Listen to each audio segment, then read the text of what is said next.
season, 58% from the field. He's the only player with more than 1,000 points and 400 rebounds off the bench each of the last 2 seasons, and he led the NBA with 28 double-doubles during that span. It's official. Laker fans rejoice. We welcome Montrezl Harrell to the show. Thanks for being here. I'm sure it's been a long couple of days. How you doing? Doing good. How are you? I'm doing great. So happy to have you. When you hear Montrezl Harrell of the Los Angeles Lakers, how does that sound?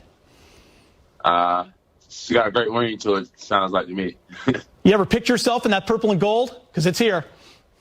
I got a couple of edits that's been done. A lot of people that do animations for me have been doing some great jobs for me. I know. Isn't Twitter and social media great? Like, the minute you signed, there was, like, you in a jersey. It was pretty awesome. Man, photo shopping and editor now is crazy. So, Trez, can you share what went into your decision to potentially pass up more money to play in another city or to leave the Clippers where you had so much success to join the Lakers? My choice was really just, from my inner circle, my family, just talking and looking over the decisions that we had on the table. And we just felt like just coming to play in the purple and gold was the best choice. And, I definitely felt like it's the best choice for me. So that's what we went with. And, I'm happy to be a Laker. From the moment the season ended, were you talking with your family and your inner circle about the next step? No. As soon as the season ended, I actually went home and took the time to actually grieve and be with my family and actually mourn the loss of my grandmother. And then after that, I just was being a dad as I'm continuously still doing, man. That's all I was doing, just being around my kids and just that love and that energy. That's all I've been doing. And when free agency came about, that's when, I started getting into talks with my agent. But, I left the basketball to, what I've done and what I've produced and left out there. And that's all I could do. Yeah, thoughts and prayers to you and your family. I know you lost your grandmother in July while you were in Orlando. What did she mean to you? Everything. Everything in the entire world. I still have multiple, pieces with her. Everything that I do is, going to praise her name and, continue to take care of my family and my loved ones, how I've been doing, since I was 16, 17. And it's still tough to this day. But, it's still going to be one of those, growing processes, one of those things that I'm going to have to take one day at a time. Yeah, I appreciate you sharing that. And there's no question she's very, very proud of you. Now we transition to basketball. How excited are you for this opportunity to play with LeBron James, an all-time great? I'm extremely and, really, really honored once. And, I'm ready to get going. Honestly, man, I can't wait for training camp to kick off and, actually, throw that practice jersey on and we go in there and get to work, really. Trez, how many times have you visualized running that high pick and roll with Bron over the last couple days? Man, I've envisioned high pick and rolls, baseline plays, all of it, lobs, everything, man.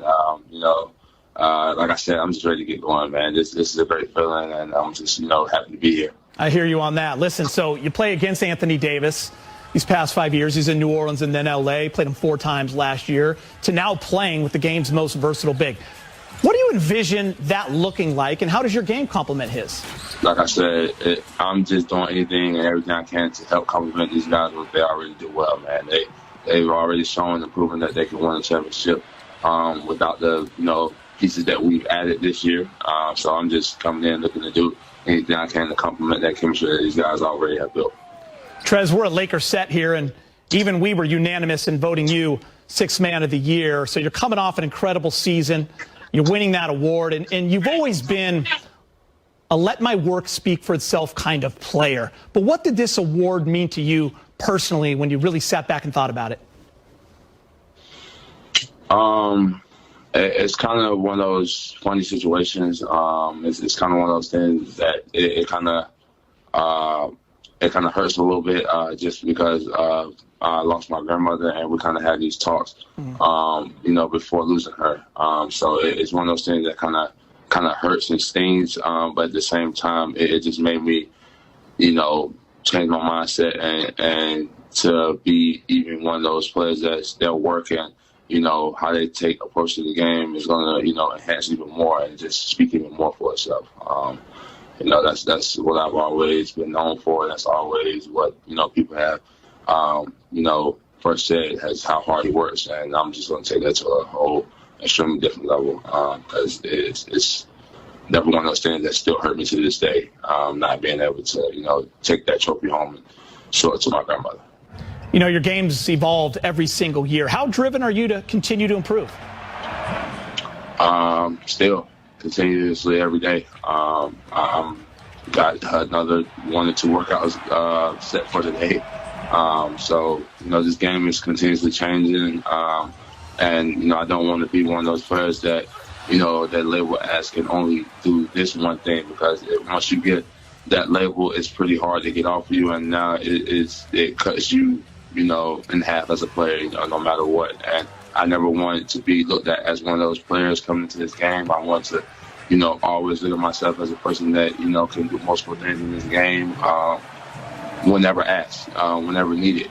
That's the way I always approach the game. That's the way I always look at my game. And, the things that I do well, I enhance those things, but the things that I don't do well, I work extremely hard on, 2-3 times harder than what I already do well. Perez, last thing, and I got to be honest, if that's okay with you, you were always a player that drove us Laker fans absolutely crazy because of how hard and how well you played against them every damn time.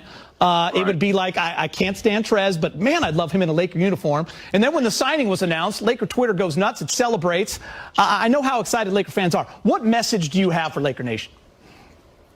Well, the only message that I have is, now you guys don't have to hate me. Now you can love me.